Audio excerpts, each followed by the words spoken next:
semangat belajar yang tinggi dan rasa ingin tahu yang tinggi. Setiap anak itu punya kesan yang beragam dan berharga bagi saya. Jangan memilih untuk menyerah, dan yang terakhir, tetap berjalan di dalam kebenaran.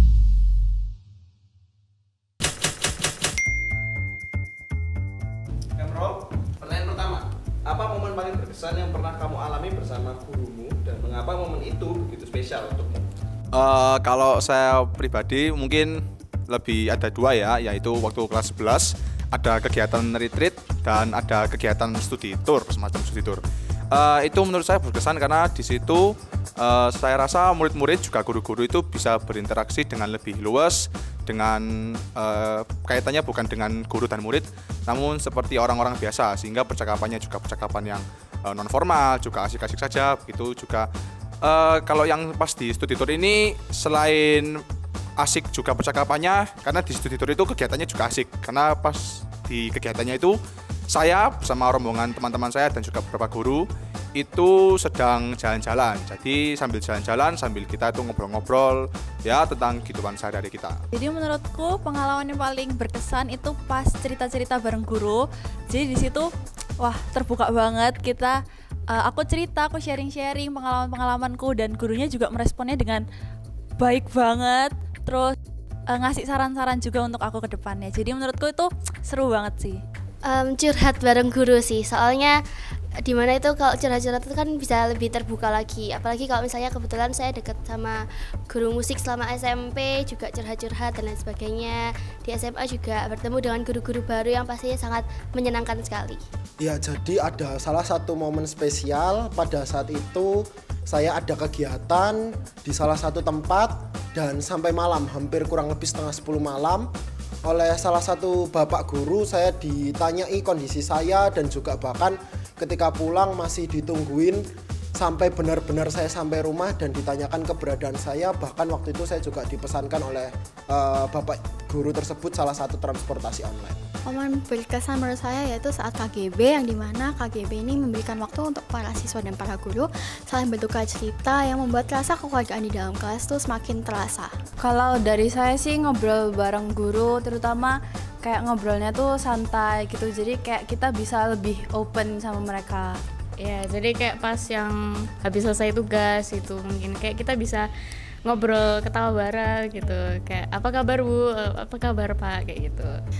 Menurut aku tuh pas aku dipanggil buat konseling sama guru BK sih, karena di situ tuh kayak aku bisa cerita banyak sama guru BK dan kayak gurunya tuh juga ngasih respon yang baik gitu ke kita. Jadi kayak aku nyaman cerita sama mereka. Pas sertijab, soalnya waktu sertijab itu kan aku lengser, aku nangis. Terus setelah itu Miss Yona tuh kayak meluk aku dan aku waktu itu nangis kejer di pelukannya dan aku merasa kayak oh she treats me like her own child. Jadi itu benar-benar spesial buat aku. Waktu pada masa MPLS itu berkesan banget karena di hari pertama masuk SMA, semua rasa cemas dan takut itu hilang karena sambutan yang ramah dari guru. Dan kenapa berkesan banget? Karena masa pengenalan lingkungan sekolah itu hanya terjadi sekali saja di SMA ini.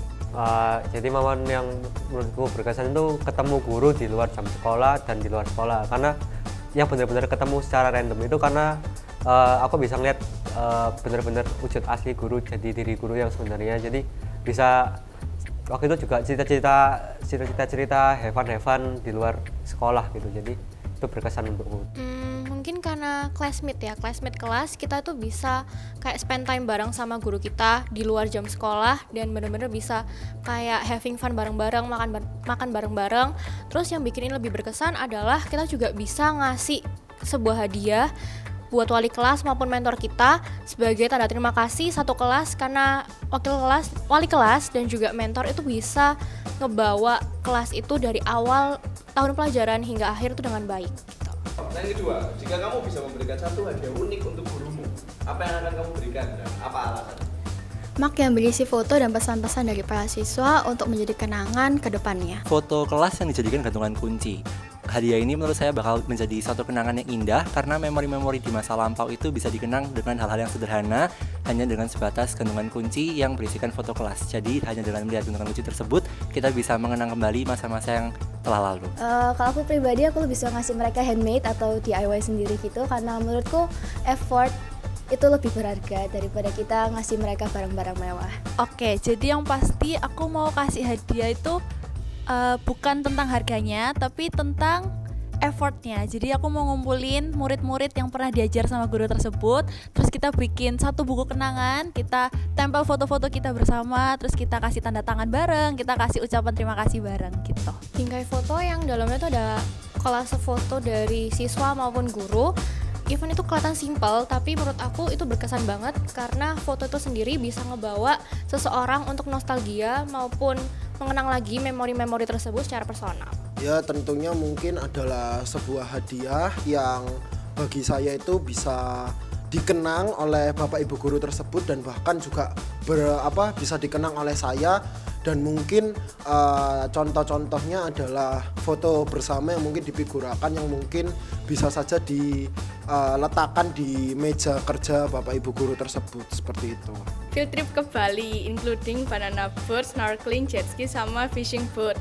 Soalnya aku yakin guru-guru itu pasti butuh healing dari semua kehektikan sama kesibukan yang ada di sekolah. Oke, kalau dari saya pribadi, ketika kita memberikan hadiah itu seharusnya menjadi hal yang memorable, yang bisa menjadi kenangan, baik untuk saya sendiri sebagai pemberinya, juga untuk guru sebagai yang menerimanya. Dan kalau dari saya pribadi, mungkin sebuah mainan Lego, dan mungkin ya mainan Lego yang tidak terlalu susah lah, yang penting unik saja. Kenapa saya ingin memberikan itu? Karena saya ingin menunjukkan bahwa Lego itu merupakan sesuatu yang saya sukai, dan saya harap guru-guru itu juga bisa mengingat saya melalui barang yang saya kasih ini, karena barang ini sesuatu yang saya sukai. Jadi andai kata misalnya guru telah menerima dan telah merakit mainan Lego ini, dan ketika melihatnya, oh ini dulu hadiah dari si ini. Begitu juga mungkin dengan teman-teman yang lain ketika memberikan sesuatu pada gurunya, itu sesuatu yang mereka sukai dan harapannya menjadi memorable baik bagi murid itu sendiri dan juga guru yang diberikannya itu. Aku akan ngasih jam yang benar-benar aku beli dari hasil uang aku kerja atau ya uang aku sendiri, karena itu sebagai bukti kalau guruku ini telah berhasil mendidik aku untuk menjadi orang yang sukses, dan itu menjadi jadi sebuah tanda yang bisa dipakai sama guruku selamanya gitu. Kalung sih, soalnya kalung yang berisi foto kenangan saya bersama guru tersebut, karena biar walaupun suatu saat saya sudah sukses masih bisa terkenang. Hadiahnya itu kita. Pertanyaan ketiga, menurutmu apa hal yang tidak semua orang tahu tentang betapa sulitnya pekerjaan seorang guru? Menjadi guru itu harus sabarnya ekstra banget. Jadi nggak gampang untuk jadi guru karena kita harus bisa mengelola emosi kita harus bisa mengelola ego kita, dimana kita harus bisa menghadapi kelas yang setiap kelas tuh beda-beda. Jadinya setiap guru itu harus menempatkan dirinya tuh beda-beda di setiap kelas, dan menurutku itu cukup sulit sih karena dia harus menahan egonya, dia harus sabar untuk mengajar murid-muridnya. Menyesuaikan berbagai macam cara belajar setiap muridnya, mulai dari kinestetik, auditorial, visual, dan lain sebagainya. Dan juga seorang guru itu harus memeriksa puluhan hasil kerja siswa yang tidak mudah menurut saya. Bertemu dengan macam-macam karakter siswa yang dimana guru harus menyesuaikan bermacam-macam karakter tersebut. Mungkin kayak kita itu kan beda-beda ya sikapnya, jadi kita harus kayak gurunya tuh harus ngertiin kita satu-satu kayak gitu. Terus kayak keren banget sih kalau misal gurunya harus bisa mempersatukan kita di kelas kayak gitu sih. Kalau dari saya mungkin kayak guru kan harus bikin soal-soal yang banyak, terus ngekoreksiin ujian-ujiannya anak-anak atau enggak tugas-tugas, terus harus ngumpulin tugas-tugas anak-anak, apalagi yang telat-telat harus ditegurin satu-satu. Bagian tersulit jadi guru adalah untuk bisa menguasai kelas dengan baik. Menurut aku, untuk menguasai kelas dengan baik itu takes a lot of energy dan pasti akan capek. Lebih lagi, guru kan pasti nggak ngajar cuma satu kelas aja, tapi bisa beberapa kelas maupun sampai 3 angkatan. Jadi menurut aku, untuk menguasai kelas dengan baik itu perlu strategi yang benar-benar matang untuk bisa setiap siswa itu enjoy dalam pembelajarannya. Kalau saya pribadi, saya rasa yang tidak semua orang tahu tentang pekerjaan guru itu adalah bagaimana guru itu harus berurusan dengan banyaknya murid. Karena kalau orang biasa pekerjaan lain-lainnya, kita berurusan dengan orang lain dengan kepribadiannya yang unik, ya kita berurusan biasa. Tapi kalau guru ini kan guru bertemu dengan murid-murid, dengan murid-murid yang ya ada yang sifatnya begini, ada yang sifatnya begitu. Dengan begitu guru itu tidak hanya berurusan atau berinteraksi dengan murid, tapi guru itu harus menjadi teladan dan teladan dalam berbagai banyak hal, terutama murid-muridnya tadi yang memiliki beraneka ragam sifat itu. Sehingga bagi saya yang terberat menjadi guru itu adalah bagaimana guru bisa memposisikan diri dan bagaimana guru itu memberikan teladan terhadap begitu banyaknya murid, menjadi teladan yang baik untuk masa depan murid-muridnya. Mungkin yang membedakan Bapak Ibu guru dan pekerjaan lainnya adalah jam kerja mereka. Mungkin secara formal itu hanya ada di sekolah, mungkin sampai sore. Tapi mungkin ketika libur ataupun ketika sudah bukan jam sekolah, tanggung jawab mereka sebagai Bapak Ibu guru ini masih ada, dan itu tentunya adalah teladan yang harusnya ditunjukkan kepada para siswa-siswinya, sehingga dalam tindakannya maupun cara berpakaian dan perilaku itu sangat dilihat di masyarakat, walaupun tidak menggunakan seragam guru, tapi beliau adalah guru-guru dari para siswa-siswinya, yang tentunya tanggung jawab tersebut menjadi tanggung jawab yang besar di luar sekolah pun. Menurutku sih karena guru itu mereka tuh ngajar dari pagi sampai sore, kayak mereka tuh harus menjaga mood mereka dari awal banget sampai akhir, dan itu menurutku susah sih karena bagaimanapun mood itu datang sewaktu-waktu ya, jadi kayak mereka tuh harus tetap stay positif di depan murid-muridnya, dan itu yang menurutku susah untuk dilakukan. Guru ini mengkoreksi nilai anak-anak, jadi ya yang pasti kita tahu kalau ngoreksi itu butuh waktu yang sangat lama, dan itu kadang itu mengorbankan waktu guru hingga sampai kayak tengah malam sampai subuh, kadang banyak yang cerita seperti itu hingga kurang waktu tidur. Dan juga mungkin ini ketika guru melihat hasil-hasil jawaban kita yang mungkin tidak sesuai ekspektasi dan sebenarnya menahan emosi. Soalnya kalau misalnya dari luarnya aja kan kita ngiranya pasti guru tuh cuman sabar ngadepin murid-muridnya, padahal mereka juga capek, lelah, emosi gitu. Jadi guru itu tanggung jawabnya besar. Soalnya selain bertanggung jawab sama kita, guru itu juga punya tanggung jawab di luar sekolah. Kayak yang berkeluarga itu juga harus ngurus keluarga. Terus yang merantau harus ngurusin kos, laundry, kendaraan, dan lain-lain.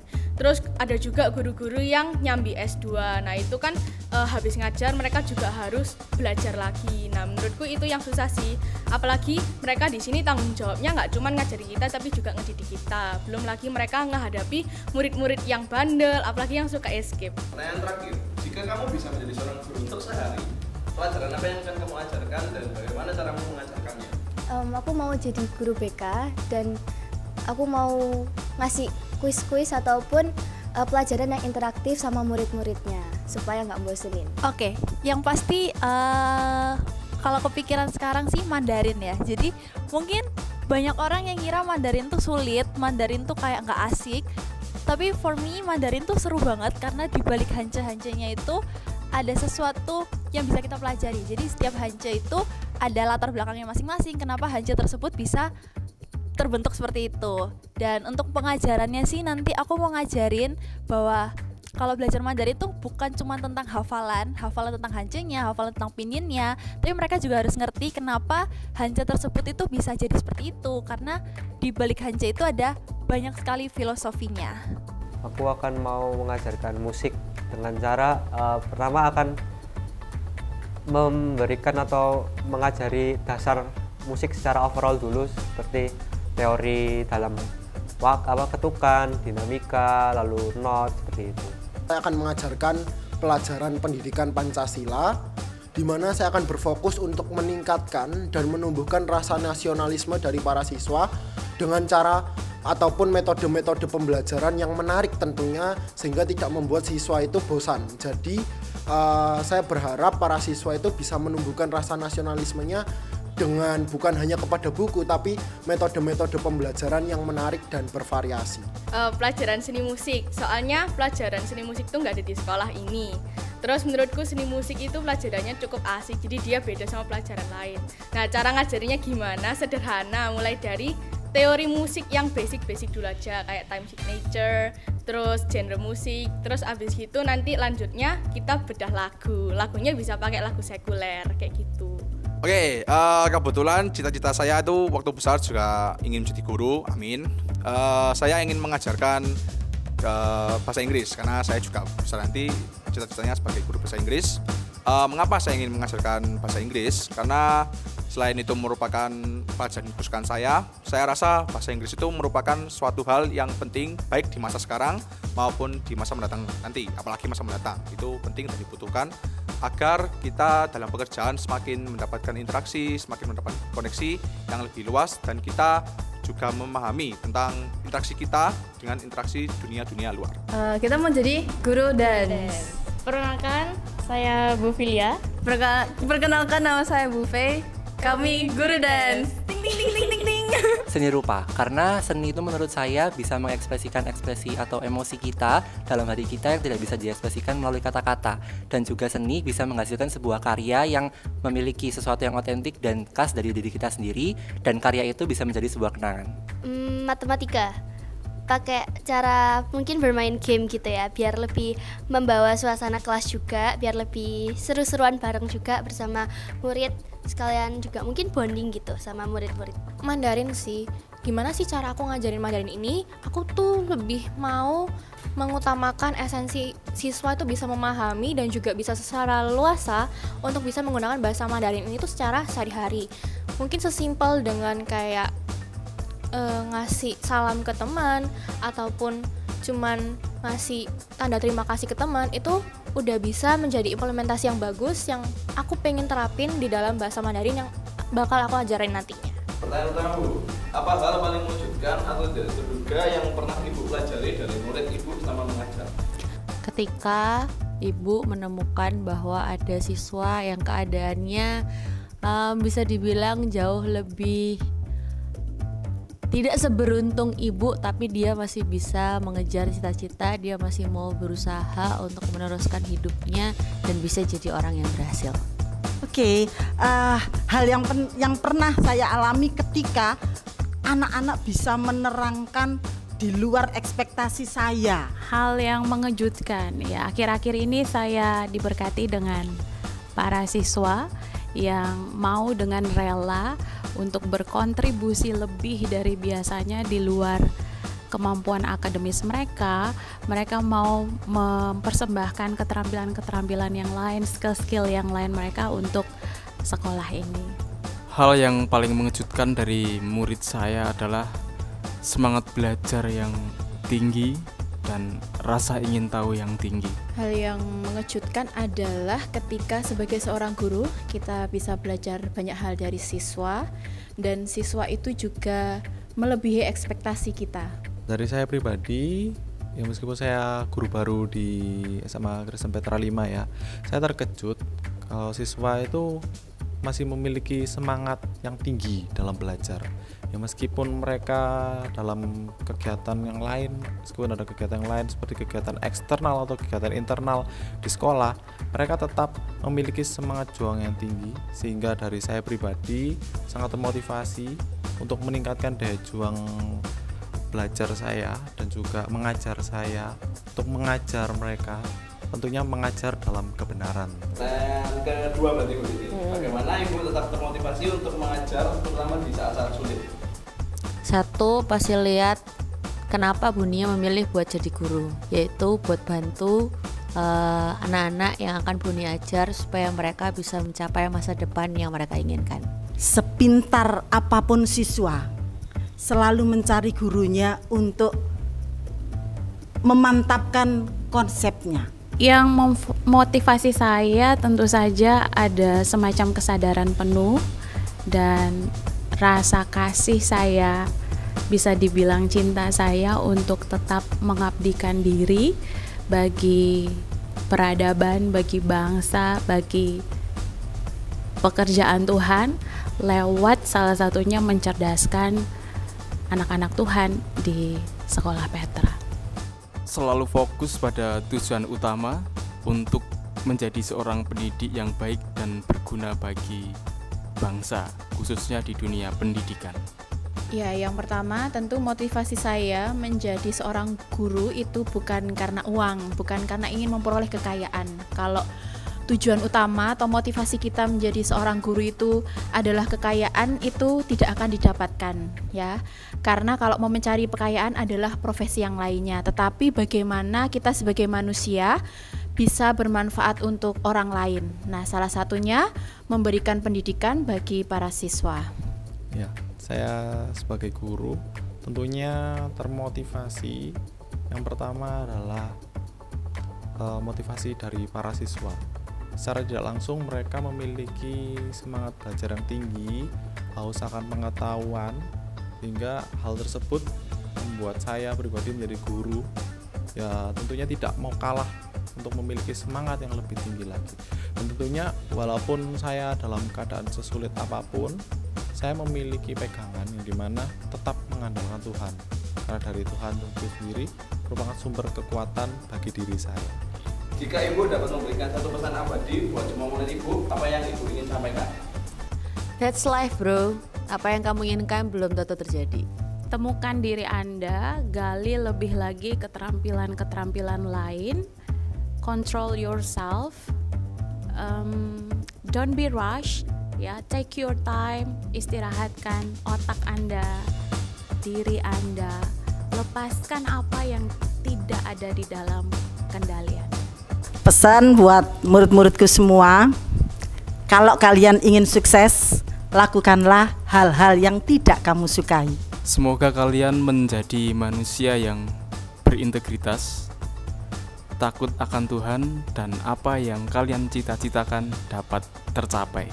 Pesan bagi para murid saya, dalam belajar kita tidak boleh berpikiran sempit dan dangkal. Di masa depan, secerdas apapun kalian, sesukses apapun kalian, kalian harus tetap menggunakan akal budi dan hati nurani kalian.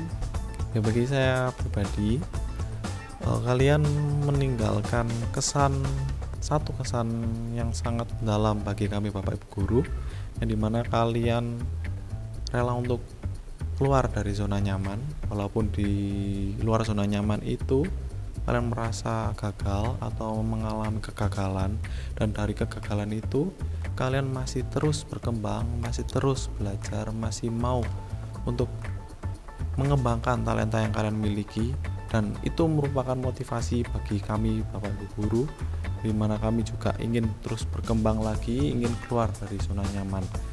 Dan hal yang terpenting adalah belajar merupakan proses dari berkembang dan juga perkembangan dari talenta yang kita miliki. Tetap semangat, guys. Oke, pertanyaan terakhir ya, Bu. Menurut Ibu, apa yang membuat seorang murid meninggalkan kesan mendalam di hati seorang guru? Bisa dari pengalamannya, karena apa yang dia alami pasti lebih punya makna buat kita para guru yang bisa kita pelajari juga dalam kehidupan kita. Kalau kita ngomongin kesan, bagi saya setiap anak itu tidak bisa digeneralisasikan, karena setiap anak itu berharga, setiap karakter mereka itu semuanya berkesan bagi saya. So kalau pertanyaannya apa yang bikin paling berkesan, ya kehadiran mereka semua. Ketika seorang murid tersebut mau belajar untuk menjadi lebih baik lagi dan pada akhirnya dapat mencapai kesuksesan. Saya terkesan banget sama murid-murid sampai hari ini ketika mereka bisa mengulang walaupun sedikit materi yang pernah saya sharingkan di kelas. Bagi saya, murid yang meninggalkan kesan yang begitu mendalam itu adalah mereka yang memiliki begitu banyak intangible asset di dalam dirinya, sehingga itu akan bisa memberikan manfaat yang banyak untuk masa depan mereka.